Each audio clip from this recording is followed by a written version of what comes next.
have you ever either been or tried to help said person who is doing the unhealthy competition thing and tried to like guide that path? I've definitely been that. But I don't know if I wore it on my sleeve too much. Like when I think back through the times that I know for sure I was that guy. I was also conscious that that was something that I didn't want to be, and that was bullshit. But it was just like, it just was where I was mentally. Like I Ah, couldn't, because that was one thing I was going to say earlier was like I think to get to a place where you're secure about that stuff, on some level, you have to feel maybe not that you have all your needs met, but that you're in the correct echelon or you're in the correct bracket to where they could be met. And I've found that like when I was at my most like unpleasant in these respects, especially when I was in my first band, I remember specifically around sharing songwriting.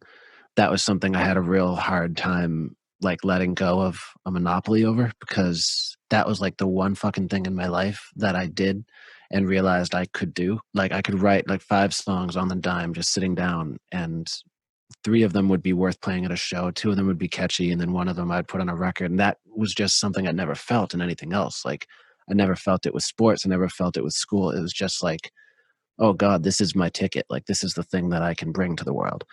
And so the thought of like getting nudged off that podium too was like, oh fuck, I can't handle that right now.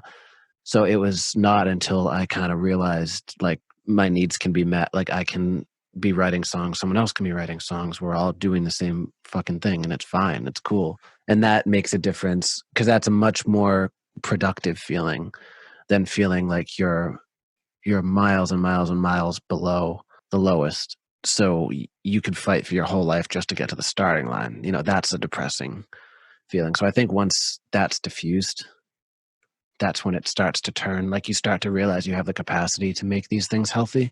But until you get to that point, it's all just fear, and just fear over losing what makes you feel like you're in control, or what you love, or, you know, whatever gives you your voice. Like, I think that's a very valid thing to be afraid of. It's just something you have to be really careful how you express.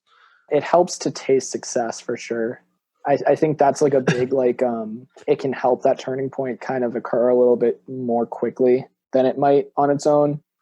When you have a win and then you have like whatever comeuppance or like whatever knocked back or whatever, and it's a little bit of a backstep or a huge backstep, but then you still have that win and maybe another one, and you Mm. kind of realize like, oh, I'm not losing everything. Yeah. I also think it's very funny that you were like, oh yeah, I didn't really wear it on my sleeve too much. I didn't want to be that guy, because I was such the opposite. I was so like, I wore it on my teeth, let alone my sleeve. Like I was out there biting people. I was awful, horrid, But horrid. also, I feel like I probably did. Like, it's one of those things I didn't consciously, like, I was aware that that was a part of my personality after a certain point, Mm, and I did everything that I could to basically just lie about it in any situation I could. Like, just because it was one of those, like, just slap some bandages over this fucking wound and, like, deal with that at home, but don't take that out. But I'm sure it snuck through. I mean, you can't completely hide something like that. yeah. I talked about the event that kind of was my turning point for that on Joel's podcast, Friday Night Folk, on my Mm. first episode. That like situation, a lot of that had to deal with me like doing that and being that guy, Yeah. until I had that intervention, and all of a sudden everything was like, oh man, you got to stop, kind of Yeah. thing.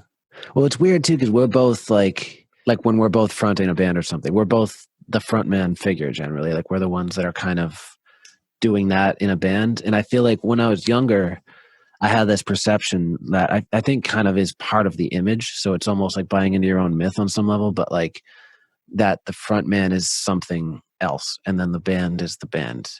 Mm-hmm. As shitty as that is to say, it's like, and no one fucking cops to that in the practice room usually, unless it is like a backing band. But that is totally a vibe sometimes in just a lot of bands. And it took me a long time to realize like it's just another job. Like everybody is doing their thing. If anybody pulled their part out of this, it wouldn't be this anymore.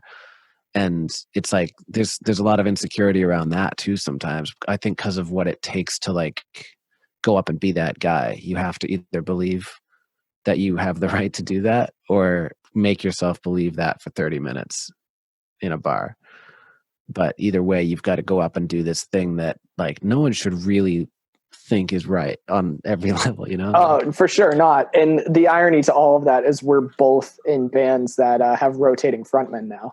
Yeah, and I love it. I don't want to be a frontman right now in a lot of ways because I just realized like there's so much fun to be had here. Like there's so much, a lot of the feelings that I loved were just seeing like, you know, it's like I like an assist more than a goal sometimes, you know, it's like that's such a great feeling because you get to go up and have your moment of fucking glory and then you get to see your buddy do it.